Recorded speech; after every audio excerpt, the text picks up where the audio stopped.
नमस्कार दोस्तों, आप सबका मैं अपने चैनल में स्वागत करती हूँ। आज की कहानी है मुंशी प्रेमचंद जी के द्वारा लिखा गया कहानी खुचर। तो आइए कहानी को शुरू करते हैं। बाबू कुंदन लाल कचहरी से लौटे तो देखा कि उनकी पत्नी जी एक कुंजड़िन से कुछ साग भाजी ले रही हैं। कुंजड़िन पालक टके सेर कहती है, वह 1.5 पैसे दे रही हैं। इस पर कई मिनट तक विवाद होता रहा। आखिर कुंजड़िन 1.5 ही पैसे पर राजी हो गई। अब तराजू और बाट का प्रश्न छिड़ा। दोनों पन्ने बराबर न थे।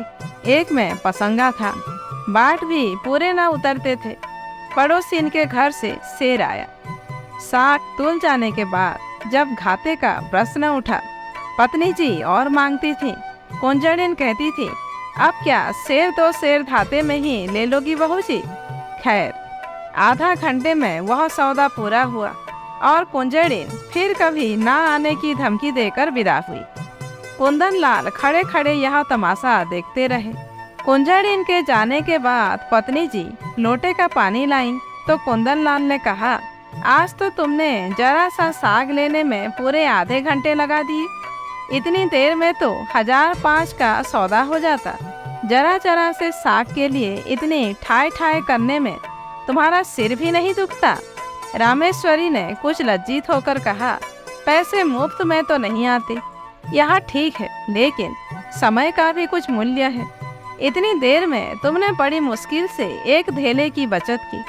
कुंजड़िन ने भी दिल में कहा होगा, कहा कि गंवारिन है, अब शायद भूल कर भी इधर न आए। तो फिर मुझसे तो यह नहीं हो सकता कि पैसे की जगह धेले का सौदा लेकर बैठ जाऊं। इतनी देर में तो तुमने कम से कम 10 पन्ने पड़े होते। कल मेहरी से घंटों सिर मारा, परसों दूध वाले के साथ घंटों शास्त्रार्थ किया। जिंदगी क्या इन्हीं बातों में खर्च करने को दी गई है। कुंदन लाल प्रायः नित्य ही पत्नी को सदुपदेश देते रहते थे। यह उनका दूसरा विवाह था। रामेश्वरी को आए अभी 2 ही 3 महीने हुए थे। अब तक तो बड़ी ननंद जी ऊपर के काम किया करती थीं। रामेश्वरी की उनसे ना पटी। उनको मालूम होता था, यह मेरा सर्वस्व ही लुटाई देती है। आखिर वह चली गई। तब से रामेश्वरी ही घर की स्वामिनी है। वह चाहती है कि पति को प्रसन्न रखे, उनके इशारों पर चलती है। एक बार जो बात सुन लेती है, गांठ बांध लेती है। पर रोज ही की तो कोई नई बात हो जाती है और कुंदन लाल को उसे उपदेश देने का अवसर मिल जाता है। एक दिन बिल्ली दूध पी गई। रामेश्वरी दूध गर्म करके लाई और स्वामी के सिरहाने रखकर पान बना रही थी कि बिल्ली ने दूध पर अपना ईश्वर प्रदत्त अधिकार सिद्ध कर दिया। रामेश्वरी यह अपहरण स्वीकार ना कर सकी। रोल लेकर बिल्ली को इतनी जोर से मारा कि वह 2-3 लुढ़कियां खा गई। कुंदन लाल लेटे लेटे अखबार पढ़ रहे थे। बोले, और जो मर जाती। रामेश्वरी ने ठिठाई के साथ कहा, तो मेरा दूध क्यों पी गई? उसे मारने से दूध मिल तो नहीं गया। जब कोई नुकसान कर देता है तो उस पर क्रोध आता ही है, ना आना चाहिए। पशु के साथ आदमी भी क्यों पशु हो जाए? आदमी और पशु में इसके सिवा और क्या अंतर है?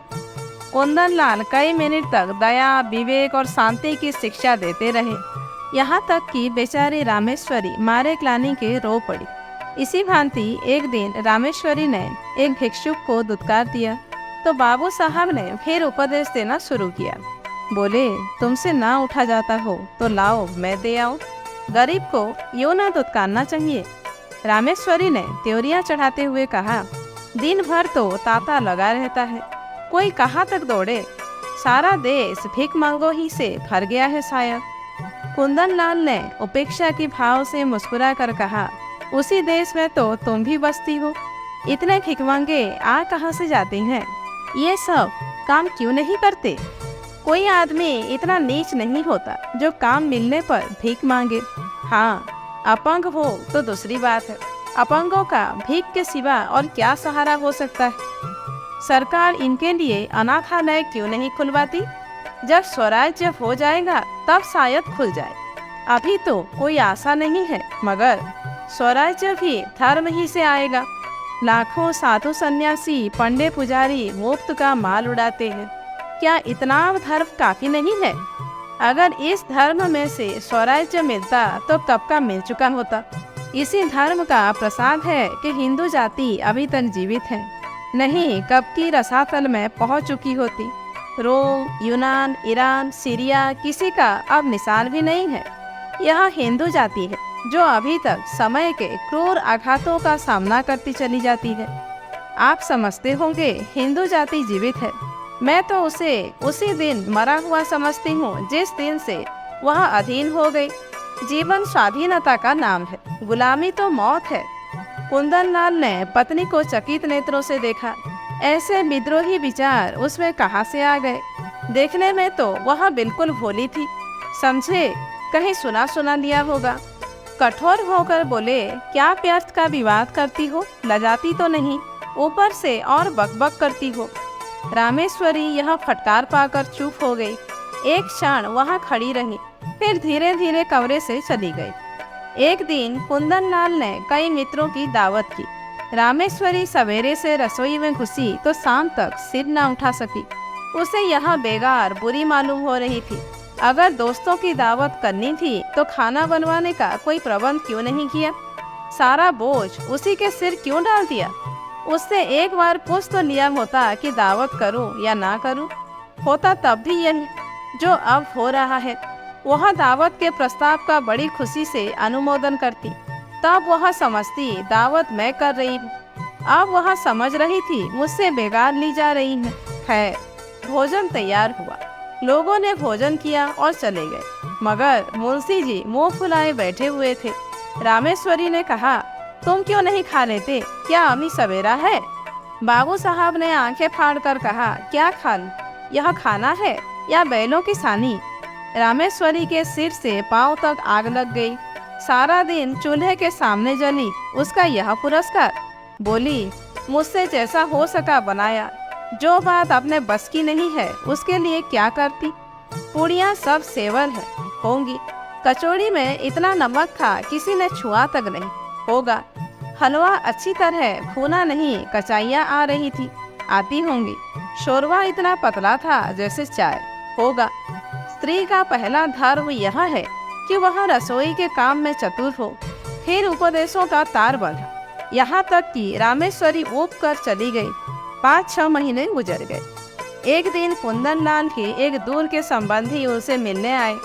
रामेश्वरी को ज्यों ही उनकी खबर मिली, जलपान के लिए मिठाई भेजी और मेहरी से कहला भेजा, आज यहीं भोजन कीजिएगा। वह वहाँ से फूले न समाये, बोरियां बंधना लेकर पहुँच गए और डेरा डाल दिया। 1 हफ्ता गुजर गया, वह वहाँ से टलने का नाम भी नहीं लेते। आओ भगत में कोई कमी होती तो शायद उन्हें कुछ चिंता होती, पर रामेश्वरी उनके सेवा सत्कार में जी जान से लगी हुई थी। फिर वह भला क्यों हटने लगी? एक दिन कुंदन लाल ने कहा, तुमने यह बुरा रोग पाला। रामेश्वरी ने चौंक कर पूछा, कैसा रोग? इन्हें टहला क्यों नहीं देती? मेरा क्या बिगाड़ रहे हैं? कम से कम 10 के रोज चपत दे रहे हैं, और अगर यही खातिरदारी रही तो शायद जीते जी टलेंगे भी नहीं। मुझसे तो यह नहीं हो सकता कि कोई 2-4 दिन के लिए आ जाए तो उसके सिर हो जाऊं, जब तक उनकी इच्छा हो रहे। ऐसे मुफ्त खोरों का सत्कार करना पाप है। अगर तुमने इतना सिर न चढ़ाया होता तो अब तक लंबा हुआ होता। जब दिन में 3 बार भोजन और 50 बार पान मिलता है तो उसे कुत्ते ने काटा है जो अपने घर जाए।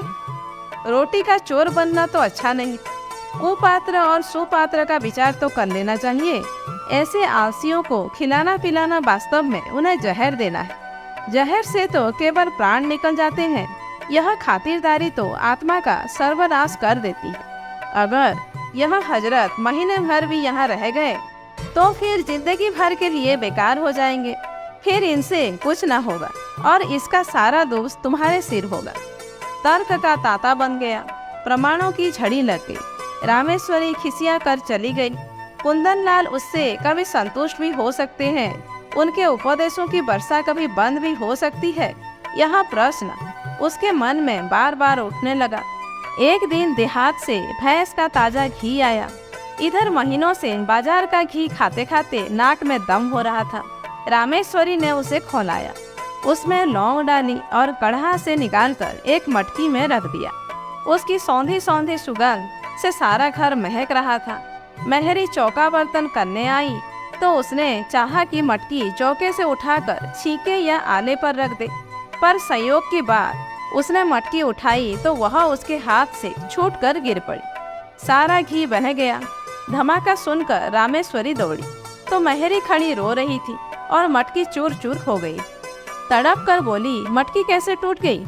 मैं तेरी तलब से काट लूंगी। राम राम, सारा घी मिट्टी में मिला दिया। तेरी आंखें फूट गई थी क्या? या हाथों में दम नहीं था? इतनी दूर से मंगाया, इतनी मेहनत से गर्म किया, मगर एक बूंद भी गले के नीचे न गया। अब खड़ी बिसोर क्या रही है? जा अपना काम कर। महरी ने आंसू पोंछकर कहा, बहू जी अब तो चूक हो गई, चाहे तलब काटो चाहे जान मारो।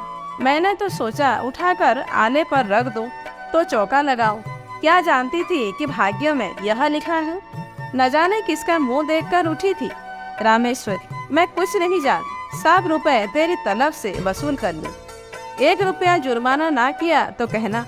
महरी, मर जाऊंगी सरकार, कहीं 1 पैसे का ठिकाना नहीं है। रामेश्वरी, मर जा या जी जा, मैं कुछ नहीं जानती। महरी ने 1 मिनट तक कुछ सोचा और बोली, अच्छा काट लीजिएगा सरकार, आपसे सबर नहीं होता, मैं सबर कर लूंगी। यही ना होगा भूखों मर जाऊंगी। जी कर ही कौन सा सुख भोग रही हूँ कि मरने को डरूं।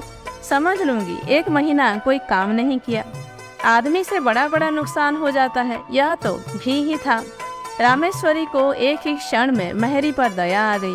बोली, तू भूखों मर जाएगी तो मेरा काम कौन करेगा? महरी, काम कराना होगा खिलाइएगा, ना काम कराना होगा भूखों मारिएगा। आज से आकर आप ही के द्वार पर सोया करूंगी। रामेश्वरी, सच कहती हूँ, आज तूने बड़ा नुकसान कर डाला। महरी, मैं तो आप ही पछता रही हूँ सरकार। रामेश्वरी, जा गोबर से चौका लीप दे, मटकी के टुकड़े दूर फेंक दे और बाजार से घी लेती आ। महरी ने खुश होकर चौका गोबर से लीपा और मटकी के टुकड़े बटोर रही थी कि कुंदन लाल आ गए, पर हांडी टूटी देखकर बोले, यह हांडी कैसे टूट गई? रामेश्वरी ने कहा, महरी उठाकर ऊपर रख रही थी, उसके हाथ से छूट पड़ी। कुंदन लाल ने चिल्लाकर कहा, तो सब घी बह गया और क्या कुछ बच भी रहा? तुमने महरी से कुछ नहीं कहा? नहीं, क्या कहती? उसने जानबूझकर तो गिरा नहीं दिया। यह नुकसान कौन उठाएगा? हम उठाएंगे। और कौन उठाएगा? अगर मेरे ही हाथ से छूट पड़ती तो क्या हाथ काट लेती? कुंदन लाल ने ओठ चबाकर कहा, तुम्हारी कोई बात मेरी समझ में नहीं आती। जिसने नुकसान किया है उससे वसूल होना चाहिए, यही ईश्वरीय नियम है। आँख की जगह आँख, प्राण के बदले प्राण, यह ईसा मसीह जैसे दयालु पुरुष का कथन है। अगर दंड का विधान संसार से उड़ जाए तो यहाँ रहे कौन? सारी पृथ्वी रक्त से लाल हो जाए, हत्यारे दिन दहाड़े लोगों का गला काटने लगे, दंड ही से समाज की मर्यादा कायम है। जिस दिन दंड न रहेगा संसार न रहेगा। मनु आदि स्मृतिकार बेवकूफ नहीं थे कि दंड न्याय को इतना महत्व दे गए, और किसी विचार से नहीं तो मर्यादा की रक्षा के लिए दंड अवश्य देना चाहिए। ये रुपए महरी को देने पड़ेंगे, उसकी मजदूरी काटनी पड़ेगी, नहीं तो आज उसने घी का घड़ा लुढ़का दिया है, कल कोई और नुकसान कर देगी। रामेश्वरी ने डरते डरते कहा, मैंने तो उसे क्षमा कर दिया। कुंदन लाल ने आंखें निकाल कर कहा, लेकिन मैं नहीं क्षमा कर सकता। महरी द्वार पर खड़ी यह विवाद सुन रही थी। जब उसने देखा कि कुंदन लाल का क्रोध बढ़ता जाता है और मेरे कारण रामेश्वरी को खुड़कियां सुननी पड़ रही है, तो वह सामने जाकर बोली, बाबूजी अब तो कसूर हो गया, अब सब रुपए मेरी तलब से काट लीजिए। रुपए नहीं है, नहीं तो अभी लाकर आपके हाथ पर रख दे। रामेश्वरी ने उसे घुड़क कर कहा, जा भाग यहाँ से। तो क्या करने आई? बड़ी रुपएवानी बनी है। कुंदन लाल ने पत्नी की ओर कठोर नेत्रों से देखकर कहा, तुम क्यों उसकी वकालत कर रही हो? यह मोटी सी बात है और इसे एक बच्चा भी समझता है कि जो नुकसान करता है उसे उसका दंड भोगना पड़ता है। मैं क्यों 5 रुपए का नुकसान उठाऊं बेवजह? क्यों नहीं इसने मटके को संभाल कर पकड़ा? क्यों इतनी जल्दबाजी की? क्यों तुम्हें बुलाकर मदद नहीं ली? यह साफ इसकी लापरवाही है। यह कहते हुए कुंदन लाल बाहर चले गए। रामेश्वरी इस अपमान से आहत हो उठी। डांटना ही था तो कमरे में बुलाकर एकांत में डांटते। मेहरी के सामने उसे रुई की तरह भून डाला। उसकी समझ ही में ना आता था यह किस स्वभाव के आदमी है। आज एक बात कहते हैं, कल उसी को काटते हैं जैसे कोई छक्की आदमी हो। कहाँ तो दया और उदारता के अवतार बनते थे, कहाँ आज 5 रुपए के लिए प्राण देने लगे। बड़ा मजा आ जाए कर मेहरी बैठ रहे, कभी तो इनके मुख से प्रसन्नता का एक शब्द निकला होता। अब मुझे भी अपना स्वभाव बदलना पड़ेगा। यह सब मेरे सीधे होने का फल है। ज्यों ज्यों मैं तरह देती हूँ आप जामे से बाहर होते हैं। इसका इलाज यही है कि एक कहे तो दो सुनाऊं। आखिर कब तक और कहाँ तक सब्र? कोई हद भी है, जब देखो डांट रहे हैं। जिसके मिजाज का कुछ पता ही ना हो उसे कौन खुश रख सकता है। उस दिन जरा सा बिल्ली को मार दिया तो आप दया का उपदेश करने लगे। आज वह दया कहाँ गई? उनको ठीक करने का उपाय यही है कि समझ लो कोई कुत्ता भौंक रहा है। नहीं, ऐसा क्यों करूं? अपने मन से कोई काम ही ना करूं, जो यह कहे वही करूं। ना जौ भर कम ना जौ भर ज्यादा। जब इन्हें मेरा कोई काम पसंद नहीं आता, मुझे क्या कुत्ते ने काटा है जो बरबस अपनी टांग अड़ाऊं? बस यही ठीक है। वह रात भर उसी उधेड़ बुन में पड़ी रही। सवेरे कुंदन लाल नदी स्नान करने गए, लौटे तो 9 बज गए थे। घर में जाकर देखा तो चौका बर्तन ना हुआ था, प्राण सूख गए। पूछा क्या मेहरी नहीं आई? रामेश्वरी नहीं। कुंदन तो फिर? रामेश्वरी जो आपकी आज्ञा। कुंदन यह तो बड़ी मुश्किल है। रामेश्वरी हाँ है तो। कुंदन पड़ोस की मेहरी को क्यों ना बुला लिया? रामेश्वरी किसके हुक्म से बुलाती? अब हुक्म हुआ है बुलाए लेती हूँ। कुंदन आप बुलाओगी तो खाना कब बनेगा? 9 बज गए और इतना तो तुम्हें अपनी अक्ल से काम लेना चाहिए था कि मेहरी नहीं आई तो पड़ोस वाली को बुला ले। रामेश्वरी अगर उस वक्त सरकार पूछते क्यों दूसरी मेहरी बुलाई तो क्या जवाब देती? अपनी अक्ल से काम लेना छोड़ दिया, अब तुम्हारी ही अक्ल से काम लूंगी। मैं यह नहीं चाहती कि कोई मुझे आंखें दिखाए। कुंदन अच्छा तो इस वक्त क्या होगा? रामेश्वरी जो हुजूर का हुक्म हो। कुंदन तुम मुझे बनाती हो? रामेश्वरी मेरी इतनी मजाल कि आपको बनाऊं? मैं तो हुजूर की नौकरानी हूँ, जो कहिए वह करूँ। कुंदन मैं तो जाता हूँ, तुम्हारा जो जी चाहे करो। रामेश्वरी जाइए, मेरा जी कुछ न चाहेगा और ना कुछ करूँगी। कुंदन आखिर तुम क्या खाओगी? रामेश्वरी जो आप देंगे वही खा लूँगी। कुंदन लाओ बाजार से पुड़िया ला दो। रामेश्वरी रुपया निकाल लाई। कुंदन लाल पुड़िया लाए। इस वक्त का काम चला। दफ्तर गए, लौटे तो देर हो गई। आते ही आते पूछा मेहरी आई? रामेश्वरी नहीं। कुंदन मैंने तो कहा था पड़ोस वाली को बुला लेना। रामेश्वरी बुलाया था, वह 5 रुपए मांगती है। कुंदन तो 1 ही रुपए का फर्क था, क्यों नहीं रख लिया? रामेश्वरी मुझे यह हुक्म न मिला था, मुझसे जवाब तलब होता कि 1 रुपया ज्यादा क्यों दे दिया। खर्च की किफायत पर उपदेश दिया जाने लगता तो क्या करती? कुंदन तुम बिल्कुल मूर्ख हो। रामेश्वरी बिल्कुल। कुंदन तो इस वक्त भी भोजन न बनेगा? रामेश्वरी मजबूरी है। कुंदन लाल सिर थाम कर चारपाई पर बैठ गए। यह तो नई विपत्ति गले पड़ी। पूड़ियाँ उन्हें रुचती ना थी, जी में बहुत झुंझलाए। रामेश्वरी को 2-4 उल्टी सीधी सुनाई, लेकिन उसने मानो सुना ही नहीं। कुछ बस ना चला तो मेहरी की तलाश में निकले। जिसके यहाँ गए मालूम हुआ मेहरी काम करने चली गई। आखिर एक कहार मिला, उसे बुला लाए। कहार ने 2 आने लिए और बर्तन धोकर चलता बना। रामेश्वरी ने कहा भोजन क्या बनेगा? कुंदन रोटी तरकारी बना लो, या इसमें कुछ आपत्ति है? रामेश्वरी तरकारी घर में नहीं है। कुंदन दिन भर बैठी रही, तरकारी भी ना लेते बनी। अब इतनी रात गए तरकारी कहाँ मिले? रामेश्वरी मुझे तरकारी ले रखने का हुक्म न मिला था, मैं पैसा थैला ज्यादा दे देती तो? कुंदन लाल ने विवशता से दांत पीस कर कहा आखिर तुम क्या चाहती हो? रामेश्वरी ने शांत भाव से जवाब दिया कुछ नहीं, केवल अपमान नहीं चाहती। कुंदन तुम्हारा अपमान कौन करता है? रामेश्वरी आप करते हैं। कुंदन तो मैं घर के मामले में कुछ ना बोलूं? रामेश्वरी आप ना बोलेंगे तो कौन बोलेगा? मैं तो केवल हुक्म की ताबेदार हूँ। रात रोटी दाल पर कटी। दोनों आदमी लेटे। रामेश्वरी को तुरंत नींद आ गई। कुंदन लाल बड़ी देर तक करवटें बदलते रहे। अगर रामेश्वरी इस तरह सहयोग ना करेगी तो एक दिन भी काम ना चलेगा। आज ही बड़ी मुश्किल से भोजन मिला, इसकी समझ ही उल्टी है। मैं तो समझाता हूँ, यह समझती है डांट रहा हूँ। मुझसे बिना बोले रहा भी तो नहीं जाता, लेकिन अगर बोलने का यह नतीजा है तो फिर बोलना फिजूल है। नुकसान होगा बला से, यह तो ना होगा कि दफ्तर से आकर बाजार भागूं। मेहरी से रुपए वसूल करने की बात इसे बुरी लगी और थी भी बेजार। रुपए तो ना मिले, उल्टे मेहरी ने काम छोड़ दिया। रामेश्वरी को जगा कर बोले, कितना सोती हो तुम? रामेश्वरी, मजूरों को अच्छी नींद आती है। कुंदन, चिढ़ाओ मत, मेहरी से रुपए ना वसूल करना। रामेश्वरी, वह तो लिए खड़ी है शायद। कुंदन, उसे मालूम हो जाएगा तो काम करने आएगी। रामेश्वरी, अच्छी बात है, कहला भेजूं। कुंदन, आज से मैं कान पकड़ता, तुम्हारे बीच में ना बोलूंगा। रामेश्वरी, और जो मैं घर लुटा दूं तो? कुंदन, लुटा दो, चाहे मिटा दो, मगर रूठो मत। अगर तुम किसी बात में मेरी सलाह पूछोगी तो दे दूंगा, वरना मुंह ना खोलूंगा। रामेश्वरी, मैं अपमान नहीं सह सकती। कुंदन, इस भूल को क्षमा करो। रामेश्वरी, सच्चे दिल से कहते हो ना? कुंदन, सच्चे दिल से। तो दोस्तों, आज की कहानी यहीं पर समाप्त होती है। कहानी कैसी लगी कमेंट करके ज़रूर बताइए। अच्छी लगी हो तो एक लाइक कीजिए, जानने वालों को शेयर कीजिए और ऐसे ही वीडियोज आगे देखने के लिए मेरे चैनल को सब्सक्राइब करना मत भूलिए।